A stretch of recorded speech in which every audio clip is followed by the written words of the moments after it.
1932 में ऑस्ट्रेलिया एक ऐसी अनोखी जंग स्टार्ट कर बैठा था जो ना किसी कंट्री के खिलाफ थी और ना ही किसी ग्रुप के खिलाफ, बल्कि ये जंग थी इस बेजुबान ईम्यू नामी परिंदे के खिलाफ जिसने ऑस्ट्रेलियन मिलिट्री को दिन में ही तारे दिखा दिए थे।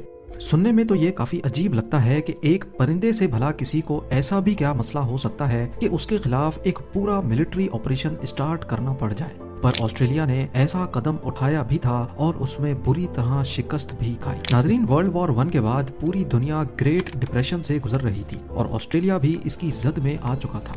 यहाँ फार्मर्स अपनी फील्ड्स पर कोई भी चीज नहीं उगा रहे थे क्योंकि मार्केट में डिमांड और सप्लाई के फर्क की वजह से हर चीज की कीमत बहुत कम मिलती थी, जिससे किसान अपना खर्चा भी नहीं निकाल पाते थे। अगर ऐसा ही चलता रहा तो ऑस्ट्रेलिया के पास खुद के खाने के लिए भी कुछ नहीं बचेगा। इस चीज पर काबू पाने के लिए ऑस्ट्रेलियन सरकार ने फार्मर्स को फोर्स किया कि वो वीट की प्रोडक्शन स्टार्ट करें और उनसे वादा किया कि गवर्नमेंट उनसे वीट अच्छे रेट्स पर खरीदेगी। फार्मर्स गवर्नमेंट की इन शर्तों को मान गए और वीट की प्रोडक्शन स्टार्ट कर दी, लेकिन जब ये फसलें तैयार हुईं तो गवर्नमेंट अपने वादे से पीछे हट गई और फार्मर्स को कम रेट ऑफर करने लगी। फार्मर्स ने प्रोटेस्ट में फैसला किया कि वो वीट अब सेल ही नहीं करेंगे और इसी वजह से उन्होंने फसलों की कटाई ही नहीं की। अब ऐसा नहीं था कि ऑस्ट्रेलियन सरकार को वीट की जरूरत ही नहीं थी, वो एक तरह से फार्मर्स को ब्लैकमेल कर रहे थे क्योंकि उनको मालूम था कि तैयार फसल अगर फार्मर्स गवर्नमेंट को सेल नहीं करेंगे तो उनकी फसल पे कीड़ा लग जाएगा। पर ऑस्ट्रेलियन सरकार को क्या मालूम था कि आने वाली मुसीबत कीड़ा लगने से भी ज्यादा तकलीफ देने वाली थी। ईम्यूज जो सिर्फ ऑस्ट्रेलिया में पाई जाती हैं, उनका ब्रीडिंग सीजन खत्म हो गया। ये एक सीरियस मसला था क्योंकि ईम्यूज अपने ब्रीडिंग सीजन के बाद माइग्रेट करती हैं। जब ईम्यूज इनलैंड एरियाज से कोस्ट की तरफ माइग्रेट कर रही थीं तो उनको वेस्टर्न ऑस्ट्रेलिया में तैयार वीट फील्ड्स नजर आईं। 20,000 ईम्यूज का टोला इन वीट फील्ड्स में घुस गया और रातों रात फील्ड्स को खाकर तबाह करने लगा। 5.5 फुट लंबा और 45 केजी वजनी ये परिंदा एक दिन में 2 किलो तक खुराक आसानी से खा सकता है। अब 20,000 ईम्यूज एक बहुत बड़ा नंबर है और ये सिर्फ एक दिन में वीट के 20 से 25 एकड़ की जमीन तबाह कर लेते थे। 1-2 हफ्ते तक फार्मर्स ने इनसे निपटने की कोशिश की, लेकिन ईम्यूज एक फील्ड से निकलकर दूसरी में चली जाती थी। अभी तक 300 से 350 एकड़ जमीन जाया हो चुकी थी।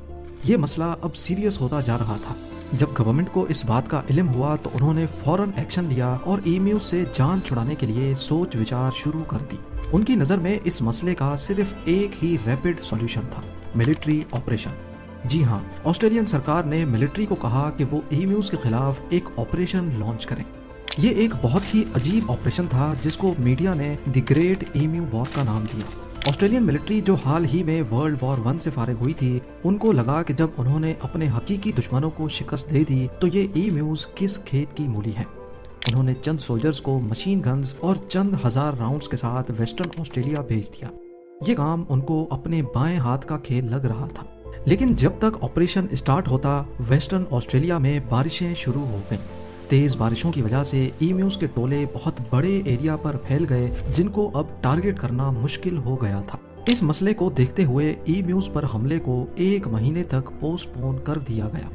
2 नवंबर 1932 वाले दिन सोल्जर्स को रिपोर्ट मिली कि कैंपियंस नामी एक गांव में चंद ईम्यूज देखी गई हैं। जब तक सोल्जर्स वहां तक पहुंचते, लोकल्स ने ईम्यूज को इकट्ठा करने के लिए उन पर पथराव किया तो वो एक जगह जमा होने के बजाय उल्टा बिखर गई। आपको यहाँ बताते चलें कि ईम्यूज की टांगें बहुत स्ट्रॉन्ग होती हैं और वो हैरतअंगेज तौर पे 70 किलोमीटर पर आवर की स्पीड से भाग सकती हैं। सोल्जर्स ने बहरहाल इसी कंडीशन में ईम्यूज पे फायर खोल दिया। इस हमले में कुल मिलाकर सिर्फ 5 से 7 ईम्यूज ही मारी गई और बाकी सब खेतों में ऐसे गायब हो गईं जैसे दिन के वक्त आसमान के तारे। पहला हमला बुरी तरह से नाकाम हुआ था। 20,000 में से सिर्फ 5-7 ईम्यूज की मौत इस मिलिट्री ऑपरेशन की पहली नाकामी थी। 2-4 दिन बाद सोल्जर्स ने फैसला किया कि वो अब खेतों में घात लगा कर बैठेंगे, ईम्यूज के करीब आने का इंतजार करेंगे और फिर फायर खोलेंगे। इस बार 1,000 के करीब ईम्यूज खेतों में दाखिल हुई। जब वो छुपे हुए सोल्जर्स के करीब आ गईं तो फायर खोल दिया गया, लेकिन इस बार किस्मत ने उनका साथ छोड़ दिया। अभी 2 दर्जन ईम्यूज ही मरी थी कि मशीन गन जैम हो गई। इससे पहले कि मशीन गन को ठीक किया जाता, सारी ईम्यूज दोबारा से खेतों में गायब हो गईं। मिलिट्री ऑपरेशन का दूसरा हमला और इसमें भी शर्मनाक नाकामी। اب تیسرے حملے کے لیے سولجرز نے کیمپین سے ساؤتھ میں جانے کا فیصلہ کیا جہاں زیادہ تعداد میں ایمیوز موجود تھی۔ اگر سولجرز کو کوئی سکسیس ملنی تھی تو وہ یہیں پر مل سکتی تھی، لیکن اس بار انہوں نے ایمیوز میں ایک بہت دلچسپ چیز نوٹس کی۔ انہوں نے دیکھا کہ ایمیوز الگ الگ گروپس میں ڈیوائیڈڈ ہیں اور ہر گروپ کا ایک لیڈر ہے جو ایک طرح سے ان کی رکھوالی کر رہا ہے۔ باقی ساری ایمیوز ویٹ فیلڈز کو کھانے میں مصروف رہتی، لیکن وہ لیڈر اپنی نظریں آنے والے خطرے پر جمائے رکھتے۔ جیسے ہی سولجرز کے آنے کی بھنک پڑتی، وہ لیڈر ان ساری ایمیوز کے گروپس کو وہاں سے بھگا دیتے تھے۔ اب سولجرز ان کا پیچھا کرتے کرتے تھک چکے تھے۔ ان کو ایمیوز کے خلاف یہ جنگ بھاری پڑ رہی تھی۔ جیسا کہ جنگوں میں ہوتا ہے، جب دشمن ایک طریقے سے قابو نہ آ رہا ہو تو اسٹریٹجی چینج کرنی پڑتی ہے، اور آسٹریلین ملٹری نے بھی ایمیوز کو سبق سکھانے کے لیے اپنی اسٹریٹجی چینج کرنے کا فیصلہ کیا۔ اب انہوں نے پلان بنایا کہ وہ مشین گن کو ایک گاڑی کے پیچھے انسٹال کریں گے، ایمیوز کے جھنڈ میں تیزی سے گھسیں گے اور پھر چلتی ہوئی گاڑی سے ہی بھاگتی ہوئی ایمیوز پر فائر کریں گے۔ پر جیسا وہ سوچ رہے تھے ویسا شاید اصلی جنگ میں تو ہوتا ہو، لیکن یہاں دشمن بے شک نہ اڑنے والا ہی صحیح پر بہت چالاک پرندہ تھا۔ کیونکہ گاڑی کو رف فیلڈز پہ یعنی آف روڈ چلنا تھا، تو ظاہر ہے مشین گن آپریٹر کو بھاگتی ہوئی ایمیوز کا نشانہ لینا بھی کافی مشکل ہو رہا تھا۔ کئی راؤنڈز فائر کرنے کے بعد ایک آدھ گولی صحیح نشانے پر لگتی تھی۔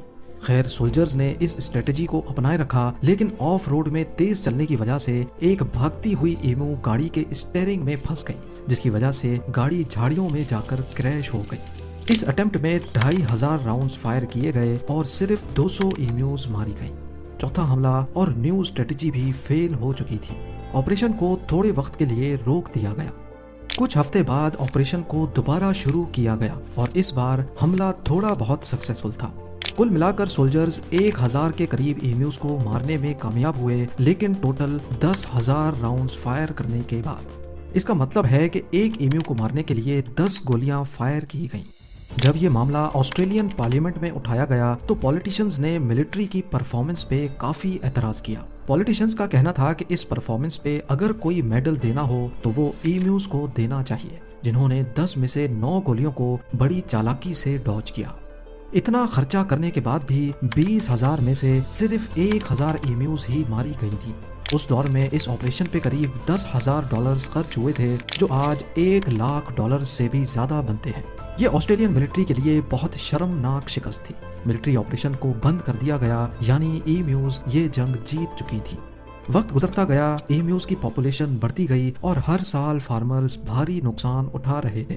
آسٹریلین گورنمنٹ اس بار ایک نئی اسٹریٹجی کے ساتھ میدان میں اتری۔ انہوں نے ہزاروں ہتھیار فارمرز میں بانٹ دیے اور باؤنٹی سسٹم انٹروڈیوس کروا دیا، یعنی جو فارمر جتنی زیادہ ایمیوز کو مارے گا اس کو اس حساب سے باؤنٹی یعنی پیسے دیے جائیں گے۔ یہ طریقہ پھر بھی کام کر گیا اور 2 سالوں کے بعد 1934 میں 6 مہینوں کے دوران 57,000 باؤنٹیز کلیم کی گئی۔ یہ خبر جب انٹرنیشنل میڈیا پر چلی تو اینیمل رائٹ آرگنائزیشنز نے کافی شور شرابہ کیا۔ لوگ آسٹریلین گورنمنٹ کو برا بھلا کہنے لگے۔ آسٹریلین سرکار کرتی تو کیا کرتی، ان کو یہ باؤنٹی سسٹم بھی بند کرنا پڑ گیا۔ جو 1932 میں 20,000 ایمیوز کو قابو نہیں کر پا رہے تھے، آج آسٹریلیا میں ایمیوز کی پاپولیشن 6 سے 7 لاکھ کے قریب ہے، اور فارمرز اب اپنی فیلڈ کے گرد جنگلی جانوروں سے بچنے کے لیے فینس لگا کے رکھتے ہیں، جو کہ آسٹریلیا میں اب ایک کامن پریکٹس ہو چکی ہے۔ بے شک ابھی فارمرز کو آسٹریلیا میں جنگلی جانوروں سے اتنا خطرہ تو نہیں ہے، لیکن ایمیوز کے خلاف ہوئی یہ جنگ اتہاس میں ہمیشہ یاد رکھی جائے گی۔ امید ہے یہ ویڈیو بھی آپ لوگ بھرپور لائک اور شیئر کریں گے۔ آپ لوگوں کے پیار بھرے کامنٹس کا بے حد شکریہ۔ ملتے ہیں اگلی شاندار ویڈیو میں۔